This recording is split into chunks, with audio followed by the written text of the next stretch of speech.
A graça e a paz do Senhor Jesus, amém, igreja? Tudo bem com vocês? Que bom! Olha, eu gostaria de convidá-los a abrirem suas Bíblias no livro de Neemias, capítulo 13, do verso 1 ao verso 3, e depois nós vamos ler do verso 23 até o verso 30. Livro de Neemias, capítulo 13, do verso 1 ao verso 3. Quem achou, diga amém. Neemias 13, de 1 a 3, diz assim a palavra do Senhor. Naquele dia se leu para o povo o livro de Moisés. Achou-se escrito que os amonitas e os moabitas não entrassem jamais na congregação de Deus, porquanto não tinham saído ao encontro dos filhos de Israel com pão e água.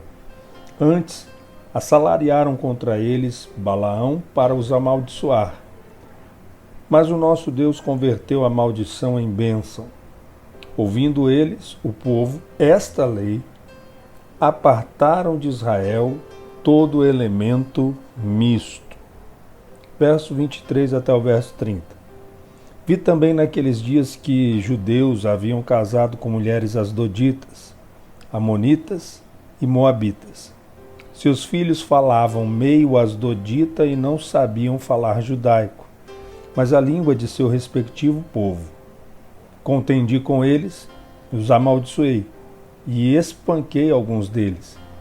E lhes arranquei os cabelos, e os conjurei por Deus, dizendo: não dareis mais vossas filhas a seus filhos, e não tomareis mais suas filhas para vossos filhos, nem para vós mesmos. Não pecou nisto Salomão, rei de Israel? Todavia, entre muitas nações não havia rei semelhante a ele, e ele era amado do seu Deus, e Deus o constituiu rei sobre todo o Israel. Não obstante isto, as mulheres estrangeiras o fizeram cair no pecado. Dar-vos-íamos nós ouvidos para fazer o mesmo, todo esse grande mal, prevaricando contra o nosso Deus, casando com mulheres estrangeiras? Um dos filhos de Joiada, filho do sumo sacerdote Eliasibe, era genro de Sambalate o Horonita, pelo que afugentei de mim. Lembra-te deles, Deus meu, pois contaminaram o sacerdócio, como também a aliança sacerdotal e levítica. Limpei-os, pois, de toda estrangeirice e designei o serviço dos sacerdotes e dos levitas, cada um no seu mister, como também o fornecimento de lenha em tempos determinados, bem como as primícias. Lembra-te de mim, Deus meu, para o meu bem. Senhor, a tua palavra foi lida. Nós te damos graças por ela, pois ela é a nossa vida, é o nosso alimento. Que ela seja espada do Senhor em nossos corações, trazendo discernimento, trazendo, Senhor, ó Deus, luz para os nossos caminhos. Que ela renove a nossa mente, seja revelada no nosso espírito, de modo que possamos proclamar a tua verdade e praticar a tua vontade. Meu Deus, meu Pai, abençoa-nos nesta manhã, em nome de Jesus. Amém. Amém, igreja? Bom, o livro de Neemias é um livro de restauração, um livro de reformas. Dentro do período de exílio, já terminando ele, o templo em Jerusalém foi restaurado no livro de Esdras. E quando eu falo exílio, falo do exílio da Babilônia, né? Onde o povo estava exilado na Babilônia, o povo de Israel. Mais tarde, o império mudou da Babilônia para o Persa. E Artaxerxes, o rei, tinha como copeiro Neemias, um servo de Deus. E ele autorizou Neemias a realizar a reforma, ou seja, a restauração dos muros de Jerusalém. O templo já havia sido restaurado no livro de Esdras. O templo já havia sido restaurado no livro de Esdras. Agora vem a restauração dos muros de Jerusalém. Mas com a restauração também houveram várias reformas. E aqui no texto que nós estamos lendo, estamos vendo uma das últimas reformas implementadas por Neemias. Não sei se vocês sabem, mas Neemias, o significado da palavra Neemias é consolador, semelhante a um dos nomes do Espírito Santo, Consolador.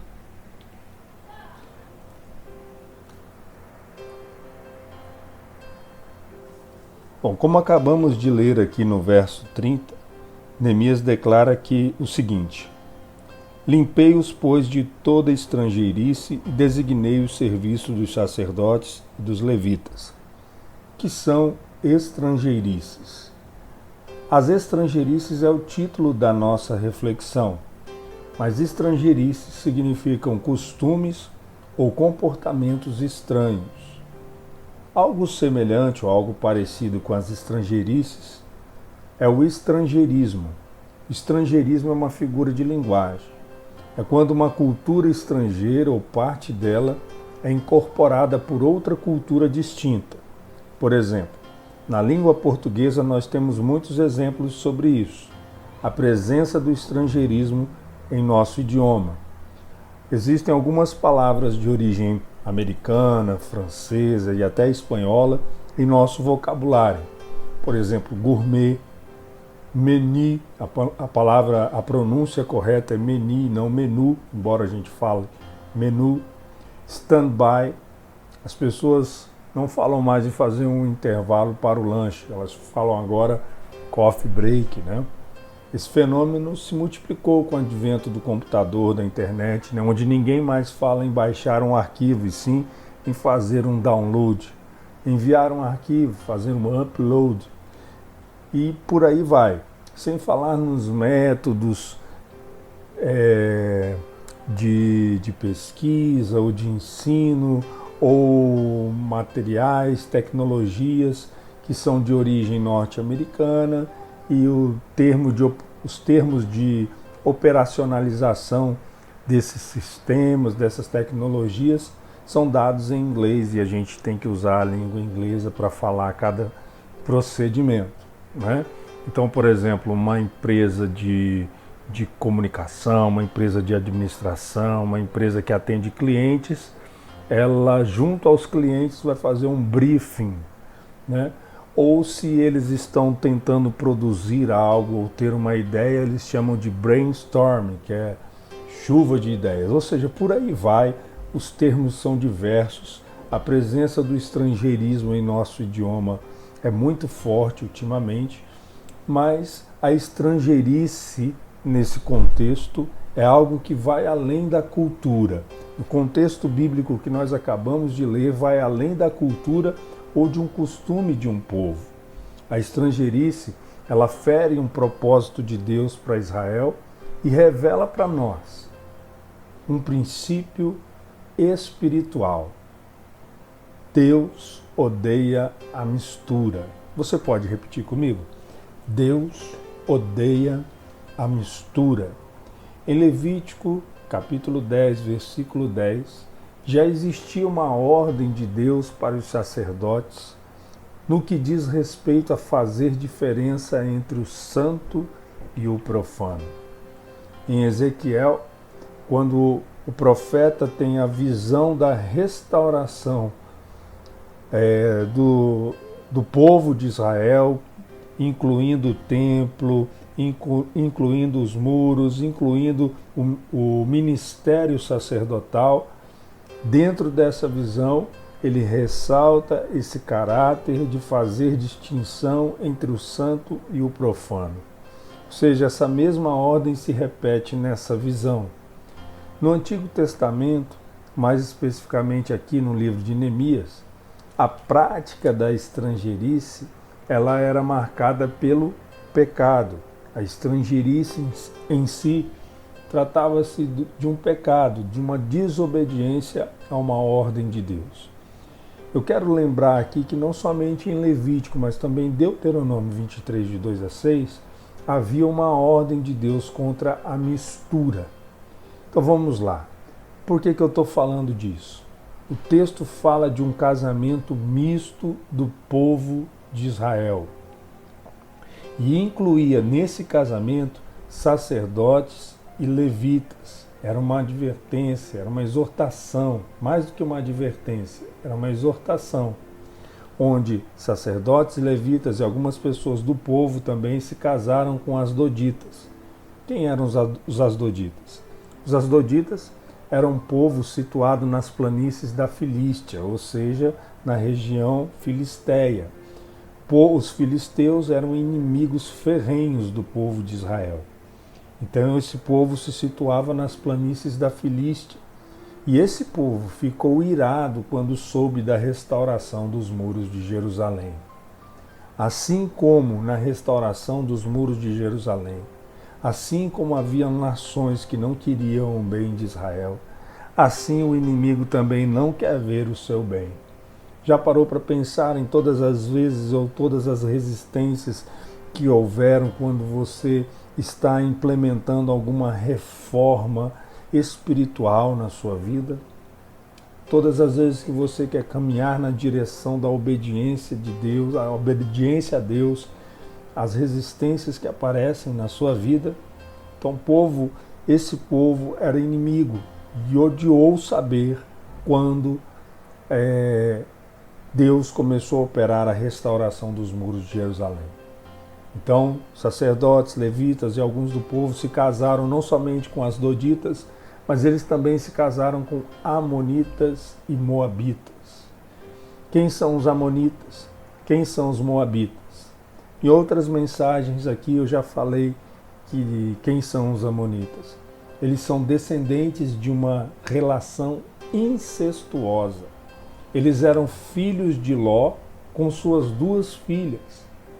Mais tarde, Amon e Moabe se tornou um povo, e um povo astuto, que, vendo a chegada do povo de Israel do Egito, resolveu subornar o profeta Balaão para profetizar, para amaldiçoar Israel, para profetizar contra Israel.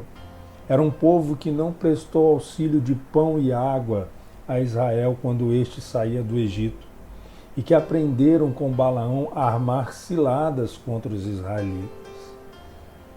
Essa união era contrária à lei do Senhor, segundo a palavra de Deus lá em Deuteronômio 23, de 2 a 6, que eu já citei, onde Deus havia rejeitado esses povos do convívio de Israel. Agora veja que coisa interessante. Ló, quem era Ló? Ló era sobrinho de Abraão. Ló e suas filhas escaparam de Sodoma, da destruição de Sodoma e Gomorra, porque Abraão intercedeu por eles. Abraão orou por eles. E Amon e Moabe não seriam um povo se Abraão não tivesse intercedido por eles. Agora Israel é descendente de quem? De Abraão. No entanto, esses povos se voltaram contra os israelitas, contra os seus primos. Tudo parente, gente, era tudo parente. Esse casamento levou à prática de estrangeirices, que provocou a contaminação do sacerdócio, que afetou até a linguagem de alguns do povo que falavam já com dificuldade o hebraico. Antes de tudo, fazendo assim, esses líderes religiosos, sacerdotes, levitas e também o povo, eles quebravam uma aliança anterior que proibia a mistura da raça e, consequentemente, da religião. Eu quero lembrá-los de algo muito importante aqui.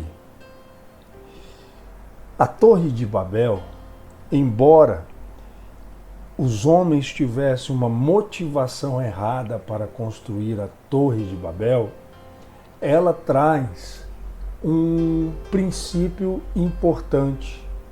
Fala da união. O povo tinha uma só linguagem. O povo falava uma só língua. Isso implica em que todos poderiam se entender perfeitamente. E isso trazia o quê? União, comunhão. E eles estavam unidos nesse propósito, embora a motivação desse propósito seja errada. Veja o quão é importante você congregar num lugar, você valorizar o lugar onde você congrega, porque você está sendo movido ou preparado em uma só linguagem. Em uma só linguagem. Você está num ambiente de comunhão, de unidade, aprendendo a mesma coisa, falando a mesma coisa. Veja por que o inimigo quer tanto interferir na comunicação. Irmãos, é por essa razão que às vezes eu não gosto de algumas traduções muito modernas, não, elas fogem muito do original, elas tiram a força das palavras que são mais próximas do original, que trazem um sentido mais próximo do original. As traduções mais recentes, elas suavizam muito a verdade, a força, tiram a força das palavras, da intenção do Espírito Santo no texto bíblico. Então, e não bastasse isso no mundo, agora até a nossa linguagem querem mudar, né? Já mudaram a questão ortográfica, agora estão querendo meter um todes no meio das coisas, não a tal de linguagem neutra. Isso tudo não traz união nem inclusão. Estas coisas, na verdade, trazem divisão.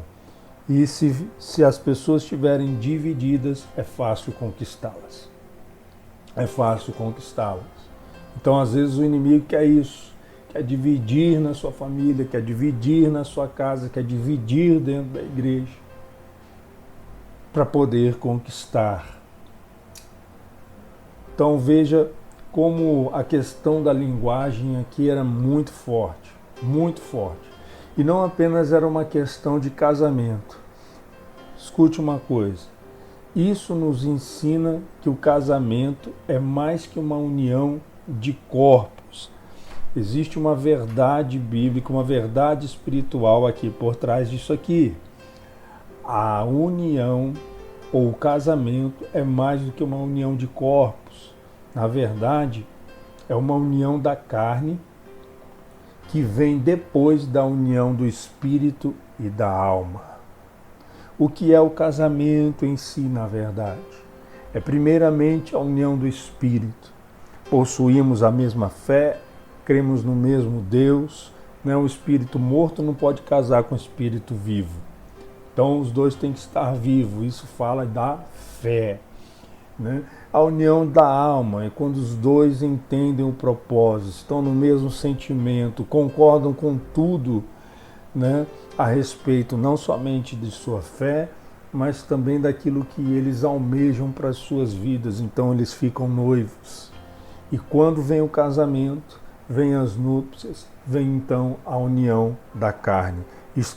E não se tornarão duas pessoas distintas, pelo contrário, se tornarão os dois uma só carne.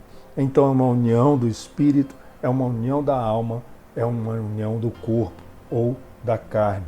Isso interfere diretamente na fé das pessoas. A aliança com estes povos não só corrompeu a linguagem do povo, mas também teve influência sobre a fé dos israelitas. É isso que acontece muitas vezes, por isso que a Bíblia fala do jugo desigual, né? Que nós não devemos ter jugo desigual com os incrédulos. A aliança com estes povos corrompeu também a fé dos israelitas. E é interessante que o texto cita como exemplo o que aconteceu com Salomão. Salomão não teve só 1000 mulheres, 700 esposas e 300 noivas. Não, ele teve também 1000 sogras, irmãos. E diz o texto que ele se perdeu nisso, mesmo sendo o homem mais sábio do mundo, mesmo tendo a unção de Deus, a sabedoria de Deus, a unção de sabedoria de Deus na sua vida, operando mais do que em todos os homens da terra. Salomão pecou, Salomão errou, Salomão falhou. Isso para nos ensinar o quê? Que ele é homem semelhante a nós, sujeito às mesmas fraquezas que a gente, apesar de tudo isso. apesar de toda sabedoria. Então, carne não converte, meu querido. Carne não converte. Assim também acontece conosco. Assim acontece quando nós, cristãos, nos aliançamos a pequenas estrangeirices, que talvez em outro lugar você já tenha ouvido falar, que é pequenas concessões. Escute bem, o inimigo não precisa de uma porta aberta para agir, para entrar, para fazer um estrago na sua vida. Ele precisa de uma brecha, de uma fresta, onde ele enfia um pé de cabra, arromba e causa um estrago. É uma frestinha, é uma pequena concessão. Essas pequenas concessões causam grandes estragos. Não é um grande buraco numa represa que causa uma grande tragédia. Não, são pequenas rachaduras, são pequenas concessões. São pequenas concessões. É tudo que o inimigo precisa para poder causar grandes estragos. Então precisamos nos livrar de todo tipo de estrangeirice, de tudo aquilo que traga prejuízo para as nossas vidas. Essas pequenas estrangeirices, elas corrompem os bons costumes e comportamentos ensinados por Deus. Por que eu estou dizendo isso? Porque Deus, ele tem a sua própria cultura para nós. As estrangeirices, portanto, pertencem a outro reino. Não pertencem ao reino de Deus. Por quê? Porque são pecados, são estranhas à lei. Toda mistura, toda estrangeirice, ela é resultado de uma pureza corrompida. A mistura, ela se opõe àquilo que é íntegro, que é puro. E a gente precisa discernir entre o santo e o profano. Você pode até perguntar, ora, se a palavra está se dirigindo aos sacerdotes e levitas, o que elas têm a ver comigo? Elas têm tudo a ver conosco, irmãos. Tem a ver porque em 1 Pedro, capítulo 2, versículo de 9 a 10, é apenas um texto, mas existem vários outros que nos mostram, pela palavra, como nós estamos incluídos no sacerdócio da nova aliança. O texto lá diz, vós, sacerdotes reais, nação santa, povo de propriedade exclusiva de Deus, a fim de proclamar as virtudes daquele que vos tirou das trevas para a sua maravilhosa luz. Aí diz assim, mas gente, tem certeza que é da gente? Não é de Israel que está falando? Não, vós, que não eram povo de Deus, mas agora se tornaram povo de Deus, que não tinham alcançado misericórdia, mas agora alcançaram misericórdia. Então a palavra, ela nos inclui dentro do sacerdócio. E enquanto sacerdotes do Deus Altíssimo nessa terra, uma posição da qual todos os cristãos, eu, você, todos nós fomos chamados, nós devemos observar e ensinar essa distinção, discernir entre o santo e o profano, para nós e ensinar aos outros. No entanto, muitas estrangeirices têm contaminado nosso povo. Vou dar alguns exemplos aqui de forma geral, não para você ficar se comparando com os outros, mas para você dizer assim, Senhor, começa a tratar comigo, em nome de Jesus.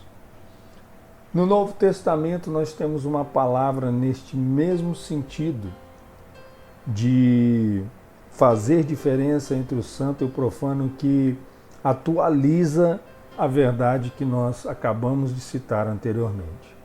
Diz assim em 2 Coríntios capítulo 6, do verso 14 até o verso 16. Não vos ponhais em julgo desigual com os incrédulos, porquanto que sociedade pode haver entre a justiça e a iniquidade? Ou que comunhão da luz com as trevas? Que harmonia entre Cristo e o maligno? Ou que união do crente com o incrédulo? Nenhuma, né? Que ligação há entre o santuário de Deus e os ídolos? Porque nós somos santuários do Deus vivente, como ele próprio disse: habitarei e andarei entre eles, serei o seu Deus e eles serão o meu povo. Observe aqui que Deus odeia a mistura. Deus tem uma identidade reservada para nós e que Ele não aceita mistura. O desejo de Deus é que sejamos íntegros. Mas vejamos aqui algumas estrangeirices.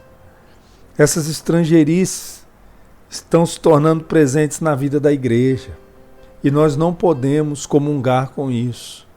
Existem estrangeirices nos relacionamentos familiares, por exemplo, cristãos casando-se com ímpios, com pessoas que não temem a Deus. Ora, uma coisa é quando tem um casal que não conhece a Deus e vem para Jesus, os dois ou um deles. Isso é uma coisa. A outra coisa é quando tem gente dentro da igreja que busca casamento fora.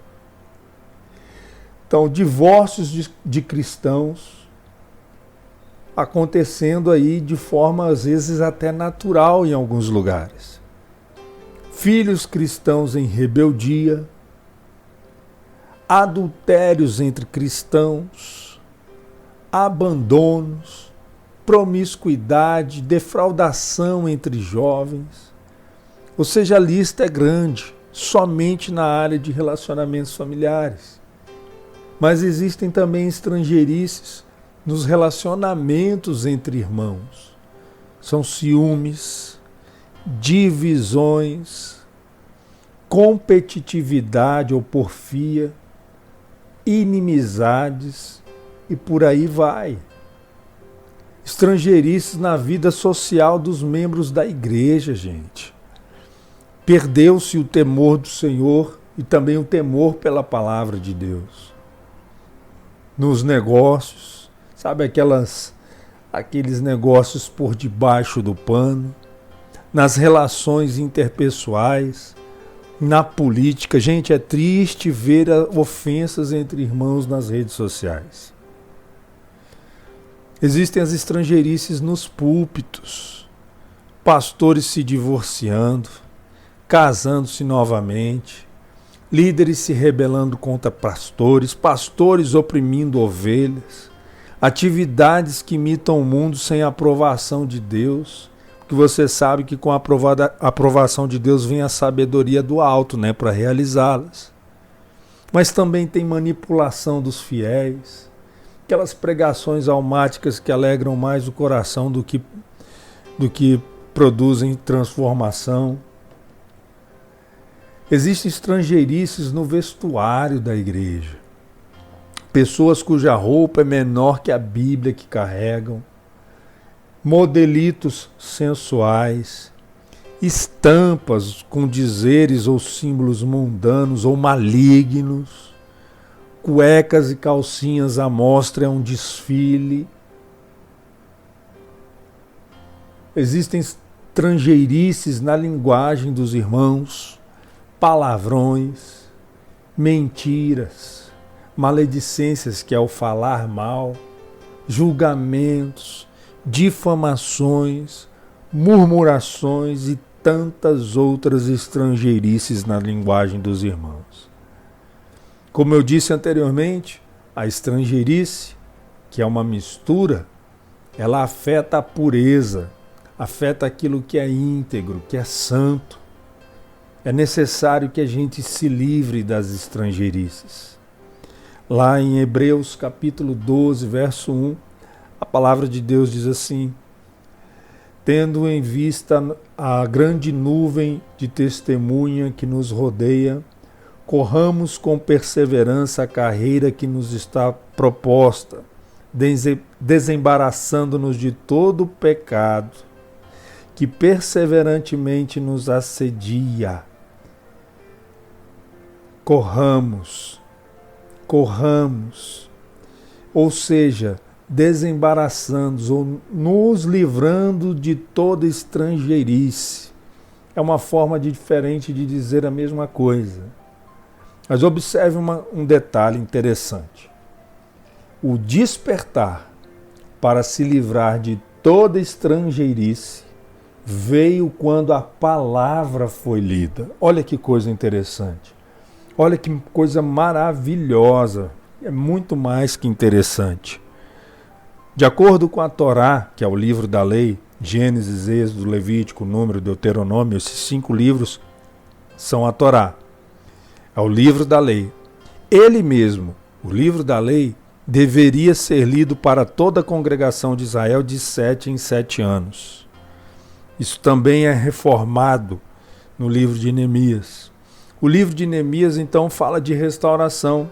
E a principal ênfase, geralmente que é dada nesse livro, é direcionada para a restauração dos muros de Jerusalém. Porém, outras reformas, outras coisas precisavam ser restauradas. E eu digo, através desse texto que nós lemos, a santidade é uma delas. É uma das coisas que precisava ser restaurado. A integridade, a santidade, a pureza precisava ser restaurada. E ela teve início aonde, queridos? Na casa de Deus, porque sacerdotes e levitas haviam se misturado com povos dos quais Deus havia rejeitado. Então, não é e não será diferente no tempo do fim. 1 Pedro, capítulo 4, do verso 15 até o verso 19, a palavra de Deus diz assim: Não sofra, porém, nenhum de vós como assassino ou ladrão, ou malfeitor, ou como quem se intromete em negócios de outra pessoa. Mas, se sofrer como cristão, não se envergonhe disso, antes glorifique a Deus com esse nome. Verso 17, que é que eu quero destacar. Porque a ocasião de começar o juízo pela casa de Deus é chegada. Ora, se primeiro vem por nós, qual será o fim daqueles que não obedecem o Evangelho de Deus? E se é com dificuldade que o justo é salvo, onde vai comparecer o ímpio, sim, o pecador? Por isso também os que sofrem segundo a vontade de Deus, encomendem a sua alma ao fiel Criador na prática do bem. Como eu disse, quero destacar o verso 17. Porque a ocasião de começar o juízo pela casa de Deus é chegada. Ora, se primeiro vem por nós, qual será o fim daqueles que não obedecem o Evangelho de Deus? Irmãos, por que você acha que vai existir a grande tribulação? Por que você acha que... Para que serve o princípio das dores ou a grande tribulação? É justamente para peneirar. Se você não prestou atenção, mas nesses 2 anos para trás aqui de pandemia, a peneira de Deus funcionou forte. E você vê quantas pessoas que desistiram, quantas pessoas que desanimaram, quantas pessoas que ficaram na dúvida, quantas pessoas que deixaram a comunhão, quantas pessoas que deixaram de ler a palavra de Deus, quantas pessoas se decepcionaram com Deus, quantas perdas tiveram, quantos livramentos também, mas no fim de tudo, o que aconteceu no meio dessa peneira? Apostasias, que é o abandono da fé. É o pior de tudo que aconteceu. Apostasias, gente abandonando a fé. Isso é peneira ou não é peneira? Olha, Deus, Ele está interessado em que a gente se santifique mais ainda. Nos primeiros versos de Neemias, capítulo 13, a palavra diz que quando o povo tomou conhecimento desta parte da lei, tratou imediatamente de se livrar de todo elemento misto.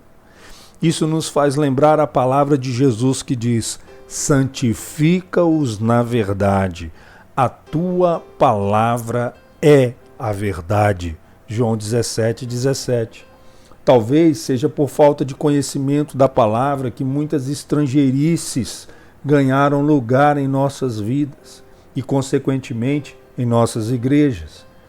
É hora de nos livrarmos delas. É tempo de nos livrarmos delas, ou pelo menos de nos levantarmos contra elas em nossas vidas. Não permiti-las em nossas vidas. Há muita estrangeirice entre nós. E só existe uma maneira de nos livrarmos dela. É restaurando a palavra de Deus em nossas vidas, em nossas casas, em nossas decisões.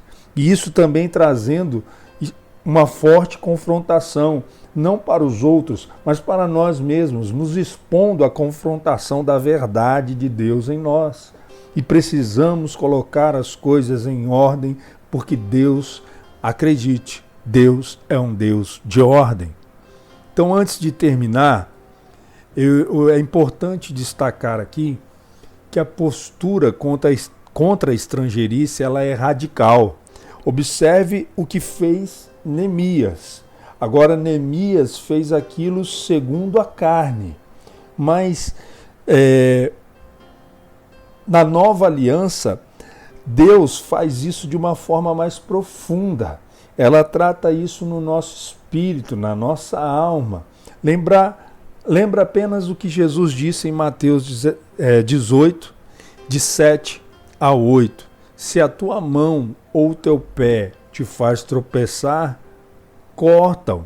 Obviamente você não vai cortar um membro do seu corpo, obviamente, nem vai deixar um olho cego, nem vai arrancar os seus dentes caso eles façam você pecar, nem vai mutilar os seus pés, nenhum deles, até porque se um te faz pecar, você tem o outro para pecar também. Então você vai ver que o problema não está nos seus membros, mas está no seu coração. E ver como a palavra de Deus vai mais profundo nisso.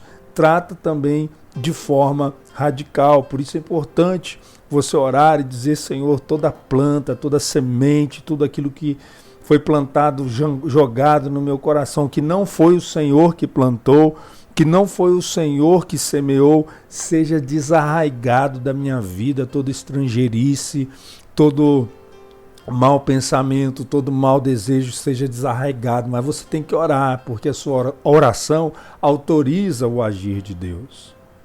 Eu me recordo de uma mensagem que eu ouvi há um tempo atrás, não me lembro. Eu me lembro que é um pastor da Assembleia de Deus e onde ele estava. Ele estava na Igreja Batista Getsemane do pastor Jorge Linhares, em Belo Horizonte. E ele tinha como base o texto de Mateus 19, verso 6, que dizia o seguinte: o que Deus ajuntou, o homem não o separe. E ele desenvolveu a sua mensagem usando o sentido contrário dessa frase como um princípio verdadeiro dentro da palavra de Deus. O que Deus separou, o homem não ajunte. Veja que desde a criação Deus vem separando as coisas. Deus separou a luz das trevas, a terra da água, a água salgada e a água doce. Deus fez separação das coisas. Deus colocou todas as coisas no seu devido lugar. Deus também nos separou. A palavra santo significa separado. Deus nos separou para Ele. Ele nos separou de quê? Nos separou desse mundo. Então o que Deus separou, não ajunte o homem. Não tente o homem ajuntar. Tem coisas, irmãos, que nós não podemos misturar. Não dá para misturar. Então que Deus nos desperte com uma disposição para pôr as coisas em ordem nas nossas vidas. Que a unção de Neemias para a restauração esteja sobre mim e sobre ti. Que a pureza da palavra de Deus seja resgatada. E que dessa forma ela nos conduza a uma atitude contrária ao pecado, a todo estrangeirismo, produzindo verdadeira transformação e santificação nas nossas vidas. Que Deus nos abençoe, que Deus nos fortaleça. E eu falo isso, espero que você tenha entendido, que eu não falo isso apenas como Igreja Batista Nacional e em Primavera do Leste. Eu falo como corpo de Cristo na terra. A volta do Senhor se aproxima e nós precisamos assumir uma posição, a posição que Ele tem preparado para nós. Sede santos, porque Ele é santo. Que Deus nos abençoe. Se prepare, galera! Em 2022 tem Congresso Nacional da Juban, 11 e 12 de novembro, na Igreja Batista Nacional do Cristo Rei, em Várzea Grande, Mato Grosso. Confira aí quem já confirmou presença. Comprou, me restaurou, sem culpa, então me dou. O passado já não mais tem poder, pois novo sou, nele vou viver, posso amar toda morte, o sofrer, não me assustarão jamais, pois foi Ele quem venceu em meu lugar. Fala com a gente! Tudo entregar, vou me render. Esperamos por você. Vou me amar. Se prepare, galera! Em 2022 tem Congresso Nacional da Juban, 11 e 12 de novembro, na Igreja Batista Nacional do Cristo Rei, em Várzea Grande, Mato Grosso. Confira aí quem já confirmou presença. Comprou, me restaurou, sem culpa, então me dou. O passado já não mais tem poder, pois novo sou, nele vou viver, posso amar toda morte, o sofrer, não me assustarão jamais, pois foi Ele quem venceu em meu lugar. Fala com a gente! Tudo entregar, vou me render. Esperamos por você. Vou me